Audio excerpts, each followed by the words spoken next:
At the back end of the supply chain and with a climate that's not conducive to many crops, Alaska faces food security challenges. It's a concern for policymakers, farmers, and advocacy groups statewide. But can researchers at the University of Alaska Fairbanks harvest at least a partial solution? Well, reporter Patrick Gilchrist takes a look.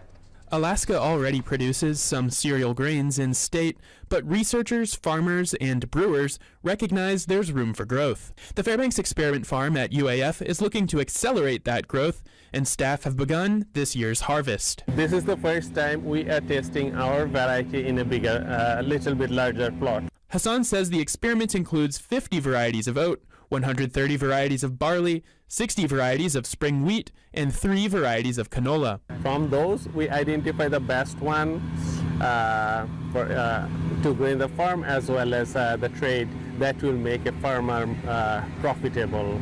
The small grains research team will assess each of the cultivars, recording things like their protein and starch content, their growing time, and their quality. But it's not a one-size-fits-all approach. Hassan says higher protein optimizes grains for creating animal feed and products for human consumption.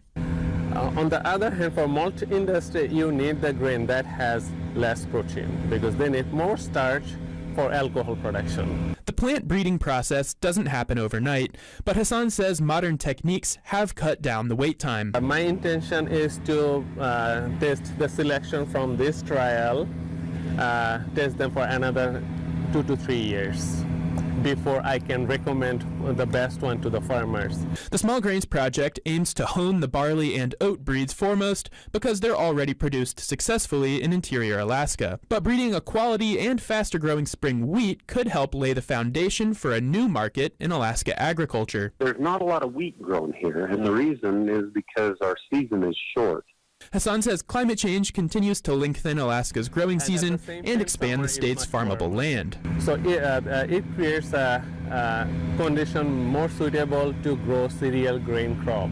But for now, wheat requires enough additional time to become harvest ready that Alaska Flour Company chose to farm and mill barley when they started creating their products in 2011.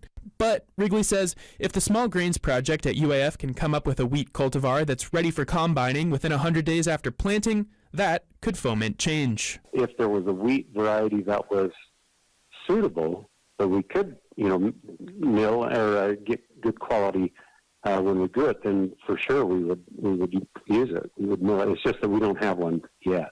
Alaska's brewing scene finds itself in a similar position with malt barley, which has different properties than the barley farmed to scale in Alaska right now. Big Delta Brewing founder Ken Greenleaf says most barley that Alaska brewers use in beer production is shipped up from the lower 48.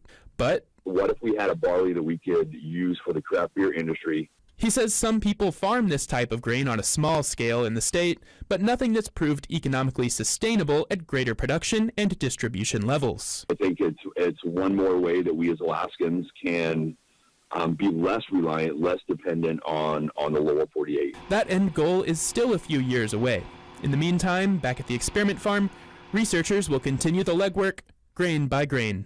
I'm Patrick Gilchrist, reporting for News Center Fairbanks.